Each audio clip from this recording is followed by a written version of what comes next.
Kita bertemu kembali dalam materi fisika, listrik dinamis dengan materi rangkaian tertutup. Adik-adik semua, supaya lampu ini menyala, maka arus listrik harus ada melalui lampu ini. Syarat mengalirnya arus listrik adalah ada sumber tegangan atau ada baterai, kemudian ada beda potensial antara kutub positif dan negatif baterai ini. Yang ketiga adalah rangkaian harus tertutup. Bagaimana pengertian rangkaian harus tertutup? Artinya adalah seperti ini, kita sambungkan kabel ke salah satu kutub positif.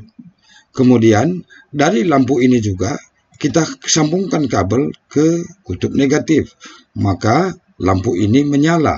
Itu artinya pada rangkaian ini sekarang ada arus listrik yang mengalir, di mana aliran arus listriknya adalah searah dengan arah muatan positif, dia kemari ke kanan, kemudian aliran elektronnya berlawanan arah dengan arah arus listrik, atau aliran elektron berlawanan arah dengan arah muatan positif. Dalam kehidupan sehari-hari, kita sering menggunakan saklar. Saklar ini dia sekarang ada saklar lampu yang fungsinya adalah untuk menyambung dan memutus arus listrik.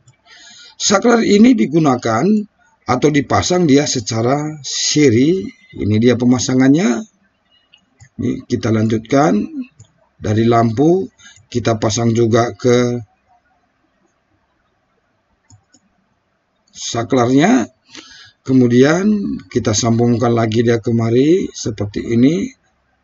Nah, sekarang rangkaian ini walaupun sudah kita pasang kabel di sini, berarti belum dapat menyala karena belum kita tutup di saklarnya, belum tersambung. Sekarang coba kita sambung. Lampu menyala, mati lagi, menyala lagi. Maka fungsi saklar ini adalah alat untuk menyambung dan memutus arus. Ini. Oke. Kemudian baterai ini sering juga dilambangkan dia seperti ini. Ini adalah simbol daripada baterai atau simbol daripada arus arah. Ada kutub positif dan negatif. Kutub positifnya adalah yang panjang, sedangkan kutub negatifnya adalah yang pendek. Maka dapat kita sambungkan sama seperti yang tadi. Ini dia tersambung. Sekarang saklarnya kita sambungkan dengan baterai. Ya, salah satu kutub baterai kita sambung. Ya, sudah tersambung.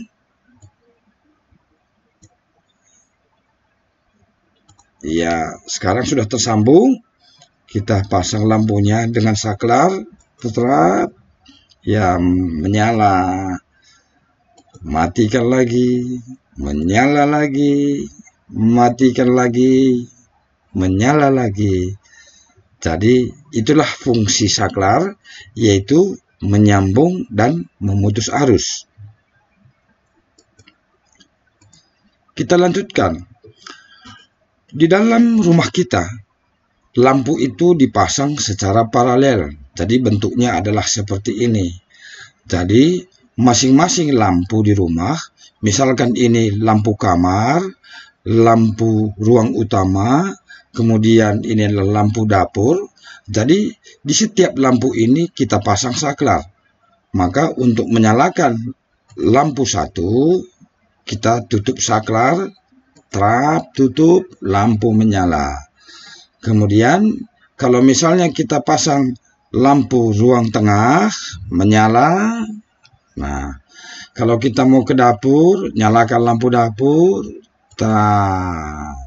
Ini dia sekarang. Jadi ingat sekali lagi, pemasangan lampu di rumah itu dilakukan secara paralel. Fungsinya apa? Supaya apabila misalnya lampu ini rusak, salah satu lampu adalah rusak ini, maka lampu yang lain tidak rusak. Nih. Nah. Oke. Kita lanjutkan. Sekarang apabila misalkan ini ada satu rangkaian, dua rangkaian, tiga rangkaian dengan lampu L1, L2, L3, L4, L5, dan L6, maka menjadi pertanyaan kepada kita. Apabila lampu ini dinyalakan, lampu manakah yang paling terang? Kita nyalakan. Wow, ternyata lampu L1 paling terang. Lampu L2 dan L3 semakin redup, dan L4, L5, L6 sama-sama redup. Kita ulang. Kenapa hal ini dapat terjadi? Kalau kita lihat lampu satu di sini atau di rangkaian satu, lampunya hanya satu.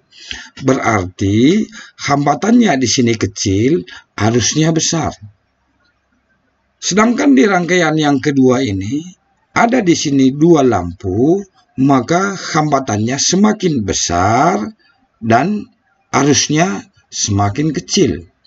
Sedangkan di L4, L5, dan L6 ini juga dipasang secara seri, maka hambatannya paling besar sehingga arusnya paling kecil. Akibatnya, apabila arus di sini sangat kecil, maka lampunya paling redup. Bisa kita bandingkan dengan rangkaian satu.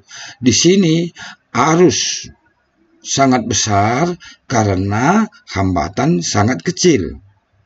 Jadi, apabila seperti ini nanti ada soal, maka jelas lampu L1 paling terang, lampu L2, L3 kurang terang, sedangkan L4, L5, dan L6 sama-sama redup.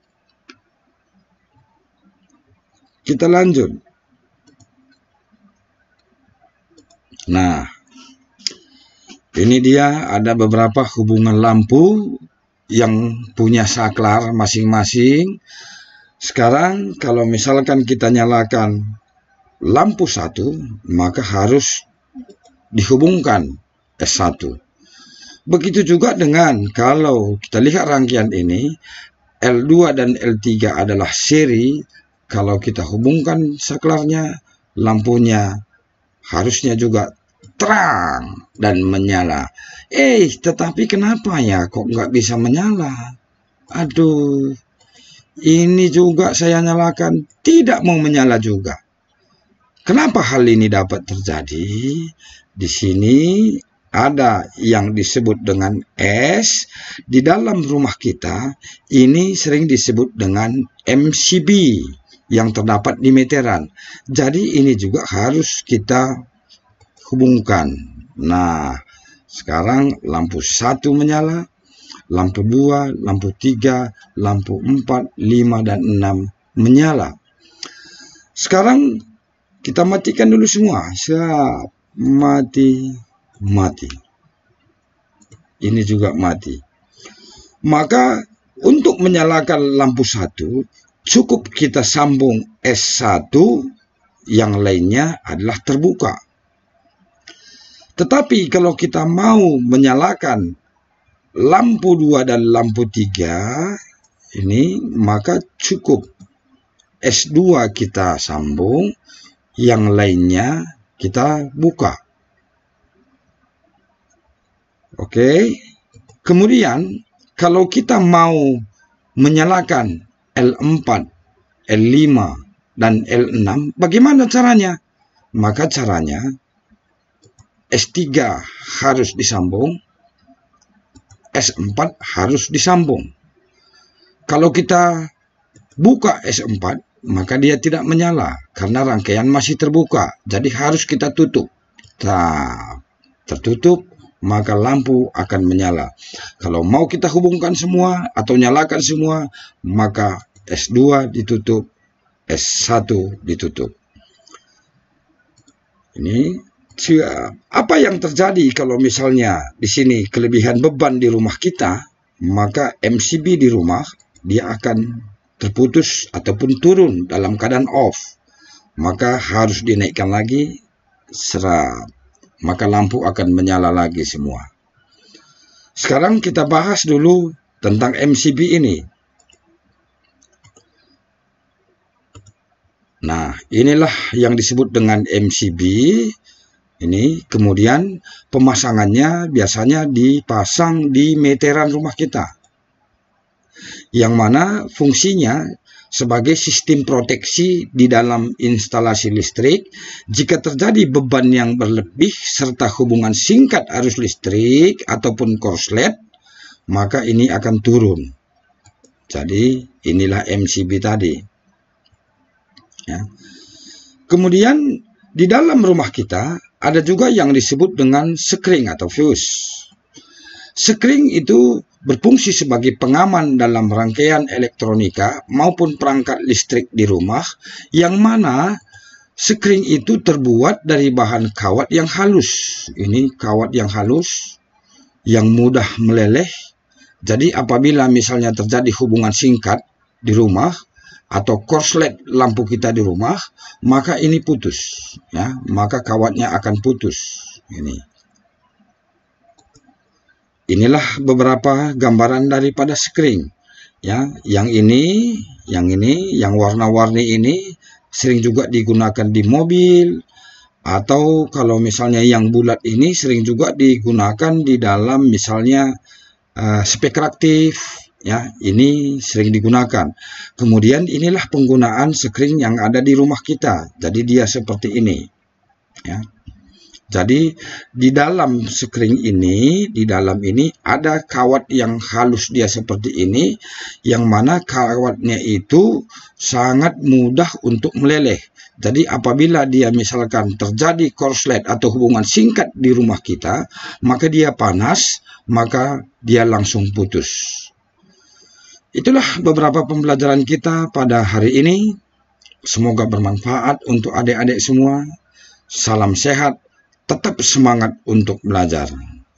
Terima kasih dari kami, channel Matius Purba. Jangan lupa like, komen, dan subscribe.